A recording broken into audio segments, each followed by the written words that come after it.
नमस्कार दोस्तों, welcome to SR Gurukul point.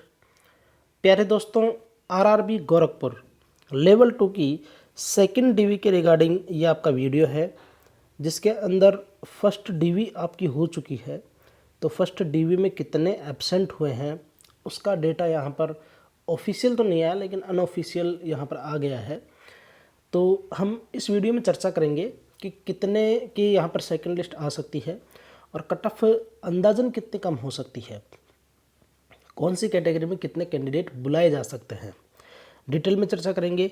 इससे पहले अगर आप चैनल पर नए हैं, चैनल को जरूर सब्सक्राइब कीजिएगा, वीडियो को लाइक कीजिएगा। कोई भी क्वेरी जाती है तो कमेंट सेक्शन में पूछ सकते हो, ज्वाइन कर सकते हो टेलीग्राम ग्रुप, या फिर इंस्टाग्राम पे भी हमें फॉलो कर सकते हो।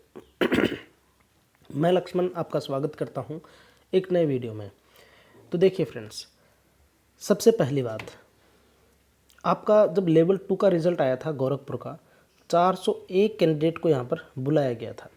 ठीक है, फिर इसके बाद में जो है आपकी लेवल 3 की सेकेंड लिस्ट आ गई थी। ठीक है, 401 कैंडिडेट का यहाँ पर रिज़ल्ट आया, इसके बाद लेवल 3 की सेकेंड लिस्ट आ गई थी, और फिर उसके बाद में डीवी कॉल आया। डीवी की जो शेड्यूल था वो आया लेवल 2 वालों का। ठीक है, लेकिन 401 को बुलाने के बाद जो डीवी शेड्यूल आया था वो 375 का ही आया था। ठीक है, सॉरी 376 का है ना, 376 का ही आया था। तो 25 कैंडिडेट यहाँ पर नहीं बुलाए गए। नहीं बुलाए गए, वो कहाँ गए? वो लेवल 3 की सेकेंड लिस्ट में हो गए होंगे। ठीक है, लेवल 3 की सेकेंड लिस्ट में हो गए होंगे।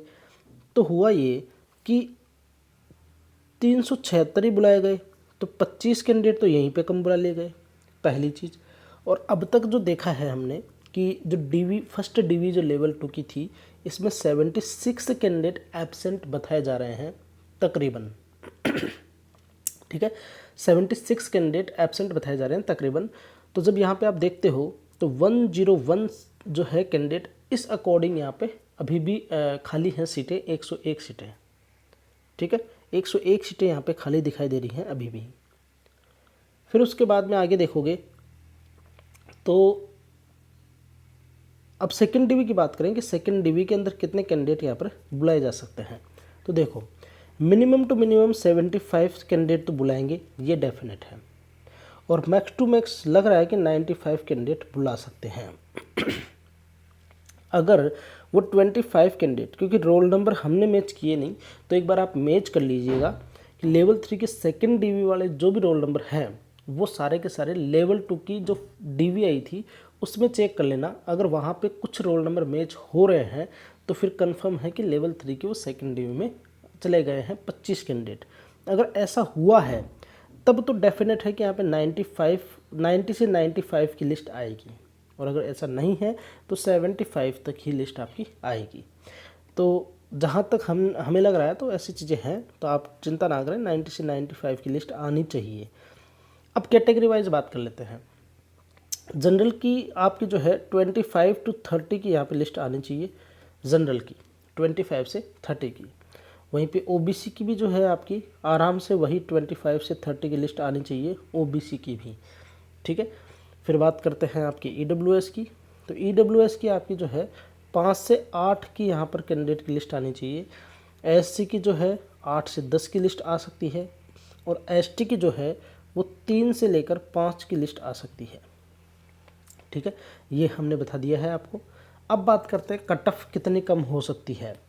तो देखो, जनरल की हम बात करें तो जनरल जो है आराम से, बिल्कुल आराम से 1 से 1.6, एक नंबर तो कम होगा, ये तो डेफिनेट है, इसमें तो कोई दो राय है ही नहीं। जिसका भी एक नंबर कम है वो तो निश्चिंत हो जाए, किसी भी कैटेगरी में, चाहे जनरल हो, चाहे ओबीसी हो, चाहे ईडब्ल्यूएस हो, चाहे एससी हो या एसटी हो। ठीक है, एक नंबर तो आप डेफिनेट श्योर मानिए कि एक नंबर तो आराम से कम होगी कट ऑफ। फिर बात करते हैं 1.6 तक भी यहाँ पर 99% चांस रहेंगे, 99% चांस कि 1.6 तक भी कम हो जाए। ठीक है, और होने को ये भी हो सकता है कि भैया 2 नंबर तक भी कम हो सकती है। अब ये इतना मैंने क्यों यहाँ पे लिया है, इतना यहाँ पे टॉलरेंस क्यों लिया है, उसका रीज़न देखो। देखिए, अब चीज़ें ये आ जाती हैं कि 25 to 30 कैंडिडेट बुलाने हैं। अब 25 कैंडिडेट अगर मान लो बुलाते हैं तो ये 25 कैंडिडेट जो है ना वो चाहे तो 50 कैंडिडेट में मिल जाए, टाइपिंग पास का मैटर है, ठीक है। तो हो सकता है कि 50 कैंडिडेट में ये 25 कैंडिडेट मिल जाए, हो सकता है कि 75 कैंडिडेट में मिले ये 25 कैंडिडेट, या फिर हो सकता है कि सिर्फ 35 कैंडिडेट में ही 25 कैंडिडेट मिल जाए, ठीक है। तो कहाँ 35 और कहाँ 75, समझ रहे हो। तो ये चीज़ें डिपेंड करती हैं कि टाइपिंग पास का जो डेंसिटी है वो कहाँ ज़्यादा है, यानी कि टाइपिंग पास के जो बच्चे हैं वो कहाँ ज़्यादा है, वो डिपेंड, सारा सब कुछ जो है वो रिजल्ट पर डिपेंड करता है। हम एग्जैक्ट नहीं बता सकते। अब एग्जैक्ट हमने किस अकॉर्डिंग बताया है कि अगर अब 25 कैंडिडेट हैं, 35 भी अगर आपका जो होता है भाई, चलो 35 कैंडिडेट से अगर 25 कैंडिडेट बुलाते हैं तो डेफिनेट है कि एक नंबर तो आराम से कम होगी, वहाँ पे ही दिख रहा है कि भाई एक नंबर तो कम हो रही है। तो इसीलिए मैंने आपको कहा कि एक नंबर तो आपकी डेफिनेट कम होगी, चिंता करने की कोई ज़रूरत नहीं है हर किसी कैटेगरी में, ठीक है।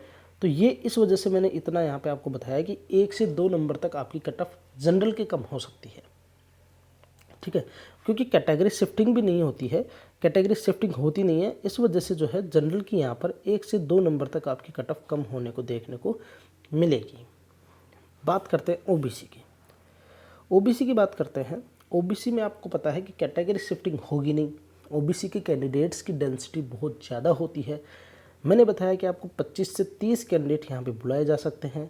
अब अगर ऐसा होता है, अपन मिनिमम लेके चलते हैं कि 25 कैंडिडेट बुलाते हैं, ठीक है। अब इतने तो बुलाने ही चाहिए अगर 90 कैंडिडेट की लिस्ट आती है तो।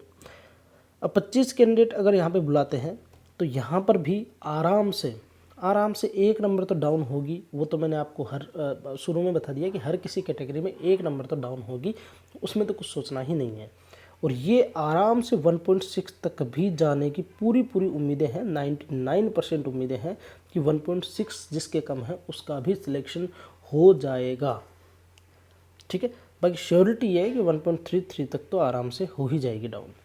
2 नंबर तक कम हो ये थोड़ा सा मुश्किल है, बाकी हो सकता है, ठीक है। मैं डिनाई नहीं करूँगा, हो सकता है, बस थोड़ा सा मुश्किल है, ओके। फिर बात करते हैं ईडब्ल्यूएस की। ईडब्ल्यूएस का जो है आपका 1 नंबर तक डाउन होगा आराम से। एससी का जो है आपका 1 से लेके 1.6 तक, ठीक है। एससी का आपका 1 से लेके 1.6 तक। और फिर रह जाता है आपका एसटी भाई आपका 1 से 1.6 यहाँ तक आपका डाउन हो जाएगा। तो ठीक है फ्रेंड्स, सारी चीज़ें आपके सामने मैंने क्लियर कट कर दी हैं। आई होप आपको वीडियो अच्छा लगा होगा, सारी चीज़ें आपको समझ आई होंगी। चैनल पे नए हैं तो चैनल को आप ज़रूर सब्सक्राइब कीजिएगा, वीडियो को लाइक कीजिएगा। कोई भी क्वेरी रहती है तो कमेंट सेक्शन में पूछ सकते हो। खुश रहिए, स्वस्थ रहिए, मिलते हैं नेक्स्ट वीडियो में। तब तक के लिए जय हिंद, जय भारत।